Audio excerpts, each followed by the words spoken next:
Welcome to Shiny New Clients, the marketing podcast that helps you attract shiny new clients to your business. We'll talk about social media, what makes people buy, how to go viral, and marketing psychology, all in 20 minutes or less. Whether you're a coach, a stylist, or a wedding planner, if you've got a service-based business to sell, this is the show you need to fill your calendar. I'm Jenna Warner, your new marketing coach, and this is Shiny New Clients. Time has proven that it is the businesses that keep their finger on the pulse and get with the times who thrive on social media. It is the people who aren't afraid to try new things, to change, to adapt, to tap buttons you've never tapped before, who come out on top. And that doesn't need to be hard. It does not need to be hard to keep up with this stuff. Really, I think it's just a practice. So with that said, let's talk about what might come to Instagram in 2025. Let's talk about some predictions and where the trends are going for social media as it pertains to businesses in the new year. Last year, I did this for 2024. And I went back and reviewed that episode to see how right I was or wrong.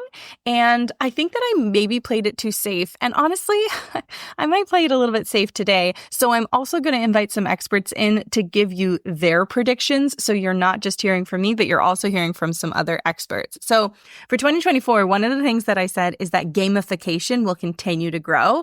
And I don't think this took off in the way that I thought it would, but it did continue to grow. And I definitely leaned in.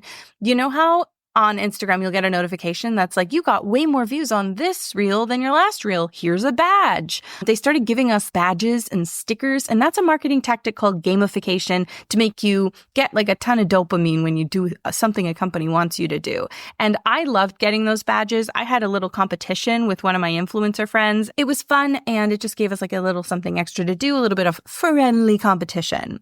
I am the least competitive person you will ever listen to in your life. But that was fun because of the game. The other thing I talked about last year on this show was authenticity and messy bun content and just jumping on camera as you are. And I think that we can all agree that vulnerability and authenticity and being very real in the moment thrived online this year, bar none. And as AI, here's prediction number one, as AI continues to grow, your uniqueness and your authenticity are going to be your superpower more than ever before. Just think about that.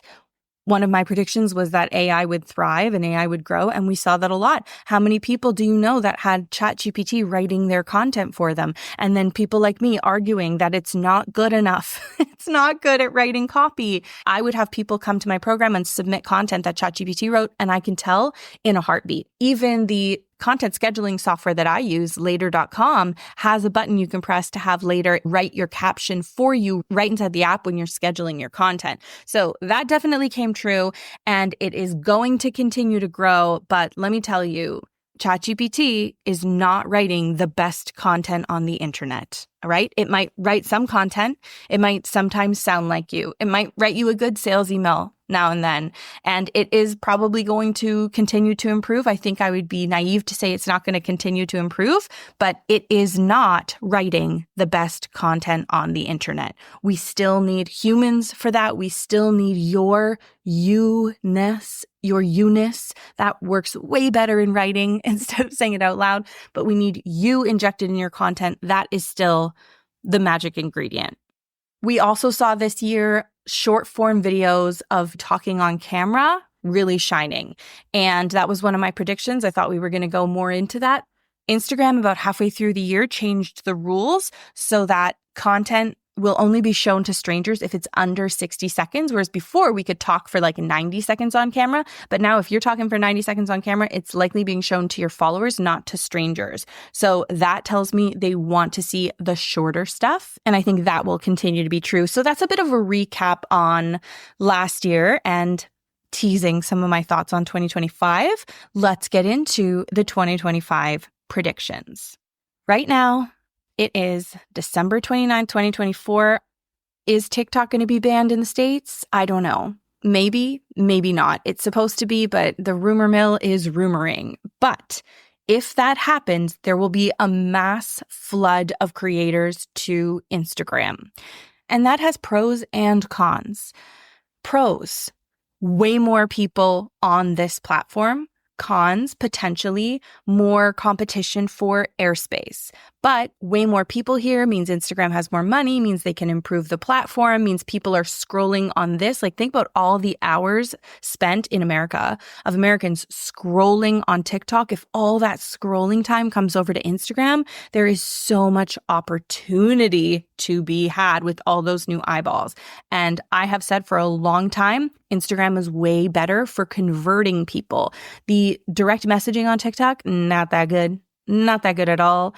Really easy to get lost, really easy to lose people. You can't send links. There's lag. It's weird. Versus Instagram, it's way easier to have a direct message conversation with somebody, which means you can voice memo them. You can actually have a sales conversation. You can feel like you're a real human talking to a real human. You can drop the conversation and come back to it later. You can send links to them and be like, here's an episode. Here's a freebie. Here's a mini offer. Here's the link to book my services. Way better on Instagram. And Instagram now is adding more and more features. They're actively doing this to sort your messages to make them even easier. And we know that community and communication has been a priority of theirs in the past years. So I think that's going to probably continue as well. We want your leads on Instagram so that you can slide into their DMs and they can slide into your DMs and you can have sales conversations with them. A ton of the clients that come into my business start with a relationship in direct messages. I maybe even direct messaging you. People are always like, Jenna, I can't believe you're actually talking to me here. Yeah, man. Until I really physically can't respond to all my DMs, I will be there responding to my DMs. This one is Instagram adjacent, but Threads is paying creators now. They're not paying me because I'm Canadian. So sorry, Canadians, we can't get paid, but they are paying some people. There are some parameters, like you need to have a certain amount of followers. I think it's 1,000 and not break their guidelines, stuff like that. It's an invite-only program, but Threads is basically the direct competition of X or Twitter. And Twitter basically makes you pay to be there versus Threads that's paying you to create there. Also, my scheduling software later just made it so that you can schedule content on Threads. This is not even so much a prediction for the new year as much as it is an update on what's going on right now. Threads is growing rapidly. It was like, I think it broke records for being the fastest social media platform to ever grow. They're paying their creators. You can schedule your content. There's a really fun community over there. So I think Threads is going to grow and grow and grow into 2025. Okay. You knew it was coming.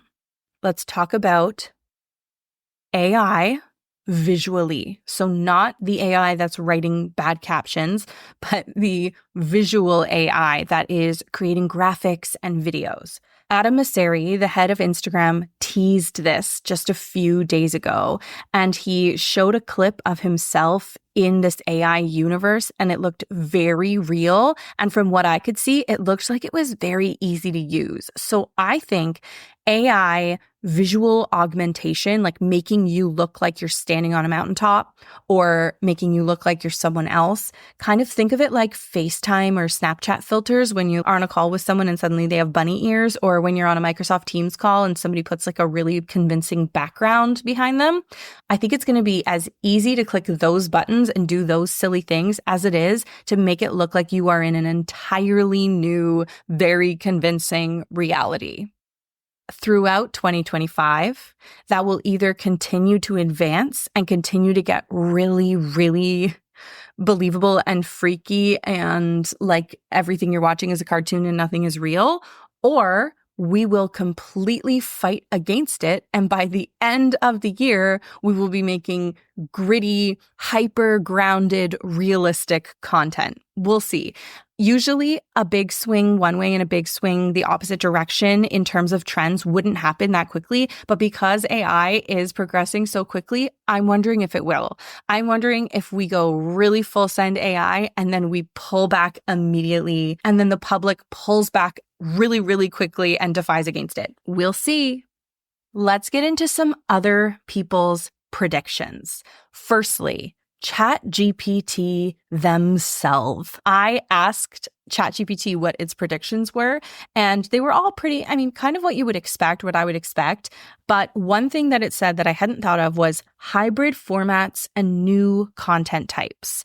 This is cool because usually Instagram will copy whatever TikTok has done and make that their thing. But even just think about swiping through a carousel, which means a bunch of graphics on Instagram. When you swipe to the left on your screen and go through graphics, we rarely see videos inserted there. So maybe more of that, graphic video.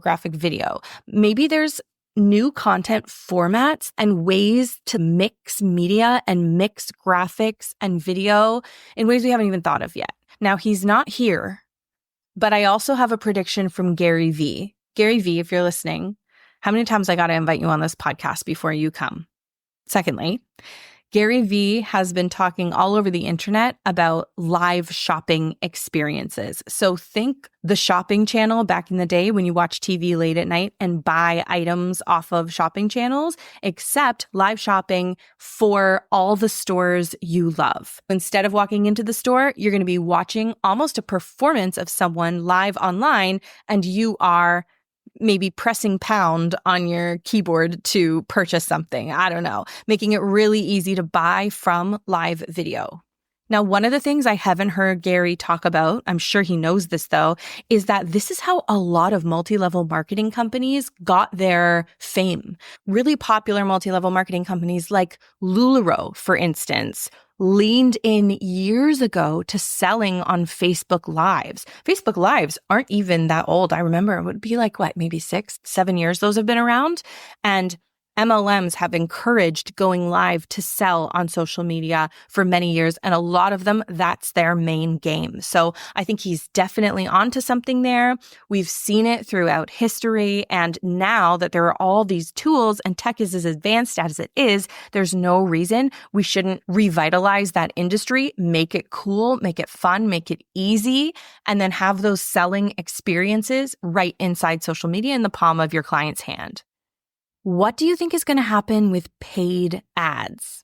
I'm an organic expert. I talk about all organic content, but I really wanted to know what is going to happen with paid ads in 2025, with meta ads, with paid media. So I called in my friend, Caley Dimmock. Caley is a marketing strategist, a business coach, and most importantly right now, an ads expert, and we can trust her. She's managed over $10 million in ad spend over the past 10 years and has a current average return on ad spend of 11x for her clients. She has spoken about meta ads on stages across North America. I'm so excited to hear what she has to say, honestly. And she actually also has a Facebook and Instagram ads group coaching program that I think is sold out right now. So she's very in demand. Let's hear what Caley has to say about 2025. As we look to Instagram ads in 2025, the landscape is shifting in many ways, and I'll touch on just 3 of them for now. So first of all, let's talk ad creative. With AI making it easier than ever to churn out polished, professional-looking ads, the feed has become oversaturated with content that looks perfect, but honestly feels a little bit hollow. So this is where raw and native ads really come in. The best performing ads will look like organic content, a behind the scenes photo, an off the cuff video, anything that feels real and unscripted. But it's also not enough for your ads to just look raw. To truly connect, your messaging needs to be hyper specific, speaking directly to your audience's inner world. And this requires a deep understanding of human psychology and neuroscience. What motivates them? What fears keep them up at night? What extremely specific scenarios are they facing on a day-to-day basis? The ads that win will tap into these emotional drivers, creating a visceral response that makes your audience feel seen and understood. Secondly, outside of retargeting or targeting warm audiences, targeting has undergone a pretty seismic shift over the past few months, and I think is only going to continue to do so more in 2025. With Meta's AI at the helm now, the old playbook of hyper-layered narrow targeting is becoming outdated. Why is this? Well, because the algorithm is no longer just matching your ad to demographic data that you have selected, it's reading and analyzing every element of your ad creative, your copy, visuals, tone, and using that information to determine who should see your ad. So essentially, Meta's AI knows what your ad is about and who it's for, often better than you do. And this is why broader targeting now works. Your job isn't to play arrow and target anymore. It's to craft ad creative that acts more like a lighthouse, drawing in the right people with messaging that is so clear and specific that it signals, hey, this is for you. So if your ad creative isn't doing that heavy lifting, the algorithm can't do its job effectively. And the third one I want to chat about is we are seeing a pretty neat shift in how ads drive deeper connections. So the traditional lead magnet, a PDF, or free checklist, while it's definitely still helping folks build their list, it's starting to feel a little bit tired. So instead, I think we're going to start seeing more folks run ads directly to channels such as their email newsletters, private podcasts, and Substack communities without an additional lead magnet in front of it. It's like skipping the first date and going straight to an intimate and more meaningful conversation. These gated spaces offer more than just a name and email address. They offer a chance to create trust and foster loyalty. When someone subscribes to your private podcast or joins your Substack, they're inviting you into their daily lives in a way that feels personal. It's not just about generating leads anymore. It's about building relationships that last. With this, I predict that the cost per lead may be a little bit higher in these scenarios, but the quality of lead and ability to nurture people will also likely be higher to make up for it. So to sum it up, in 2025, Instagram ads are evolving even more toward raw human storytelling, broad AI-based targeting guided by razor-sharp messaging, and creating deeper connections through gated spaces like private podcasts and newsletters. There are, of course, many more predictions I have, but I feel like these are the most important to mention for now. Fascinating. Next up, ManyChat. Ooh, ManyChat. ManyChat hit the scene this year. You know, when you're watching a video and it says, comment, blast off, and I'll send you a link to my blast off freebie or whatever. And then you get a DM immediately with like a link to go get something for free. That is through automations through ManyChat. And I will put down in the show notes, there's going to be a bunch of free stuff down there, including something from Caley and also my ManyChat freebie that teaches you how to set up an automation, how the strategy works around it, and all of that. So you can go get that down there. ManyChat has been huge this year, and they are growing and they are changing the game on how automations and bots and DMs and giving people links to book with you and giving people links to get your freebies. They are changing all of that. They're an approved Instagram partner, which means we're allowed to use it. And I have grown my list by the thousands because of ManyChat. So how do I know that they're changing the game and that there's more to come? I started working with a ManyChat expert. Actually, I think she's like a verified ManyChat expert, and she's taught me a bunch of stuff about what is to come. And so I asked her to come in as well and give you her 2025 ManyChat predictions. Shiya wasn't able to record her predictions, so instead she sent them over to me, and I am going to tell you what she said. What's cool about what she said is these aren't even so much predictions as this is how it is now, and a lot of people just don't know it. So you're about to hear from a ManyChat expert all the power that ManyChat has to help you use these automations to help you get more engagement, close sales in the DMs, have chatbots do your sales for you. This is already happening, and the people who are jumping on it are some of the first people to jump on it. So firstly, quick automations. Quick campaigns are featured on the template hub on the home tab. The new interface will be available for people to easily navigate and launch quick automations on both desktop and the app. She says, once a user clicks on the create button, the template comes to life. When you fill out all the information, the automation is ready to live in less than 10 minutes. And here's what quick automations do. They boost engagement and close sales by asking people to comment. So that's when it's like, okay, comment keyword on my post, and that is going to boost your engagement because now you're getting a comment when otherwise that person might not have commented anything. And then ManyChat automatically replies to the person and slides into their DMs and even sends links on autopilot. Shiya says, yep, while you're out there living your best life, it's sealing the deal for you. Now, here's the thing not a lot of people know. For all of 2024 almost, I would send a opt-in form through the direct messages, aka I would be like, okay, here's a little pop-up, put your name and email into it, and then I'll send you whatever. But now you get to skip that step. So what that means is the user, your follower, your lead, can give their email to you in the DMs, can give their name to you in the DMs, but they're actually giving it to ManyChat, and ManyChat is automatically adding them to your email software and sending them whatever you want to send them. So why is that good? Well, it's a much more seamless experience for your lead. It feels better than having them have to go to a questionable form and type their email in, right? It feels a lot safer. And as far as the algorithm's concerned, it now looks like you're having a full-fledged conversation with this person. And we already know the algorithms hate when we send people off of the platform. So you don't need to send people to a website to capture their email. They're just messaging it to you, and ManyChat is capturing it, and it's linked to your email software. If you're getting overwhelmed, just ignore me. Literally ignore me, because you don't have to do this. But if you have a bigger following, or when you have a bigger following, automations like this become very important because, it takes a lot of time to respond to all the people who want to be chatting with you. So this might not be something you use this year. It might be something that you use in the future, but now you know the details, you know where things can go, and you have another tactic for spending less time on your phone, because that's what I want for all of you. More clients, more views in way less time using your thumbs on your phone. We want to get our faces out of our phones. Shiya says, and don't even think about saying, I'm not techie. The setup, minutes, literal minutes. You'll be automating like a boss before your coffee gets cold. More followers? Check. More engagement? Check. More cash? Oh, you better believe it. Stop playing small, get ManyChat, and start turning your DMs into dollar signs.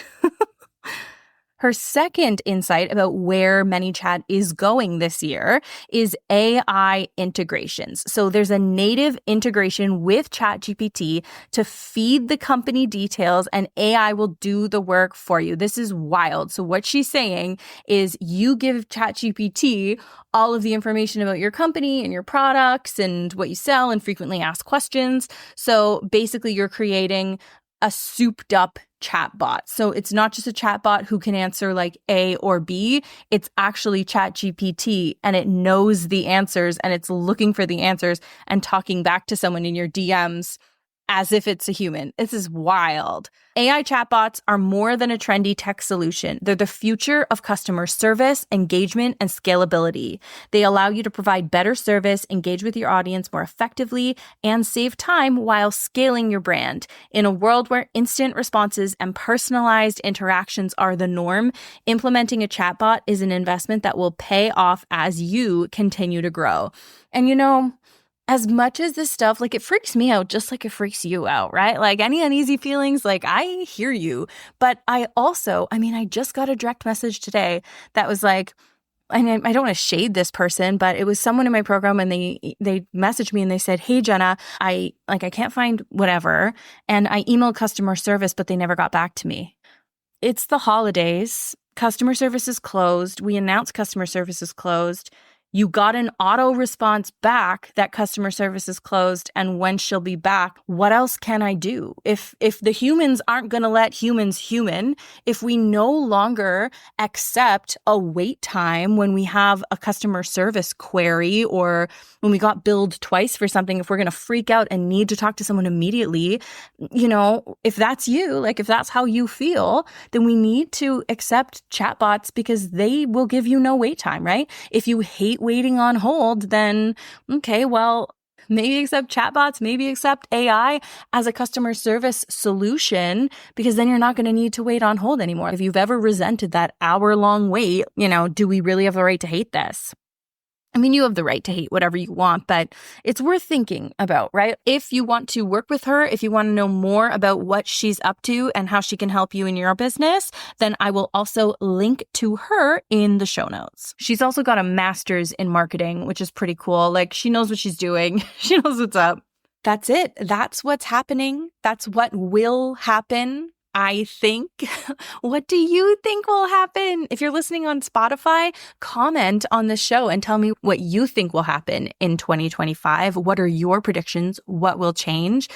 Don't skip the show notes. Caley is offering her free high converting ad creative checklist. There's loads down there. There always is on these shows. Go down there and grab some free downloads. Meantime, I will see you every Monday for all of 2025.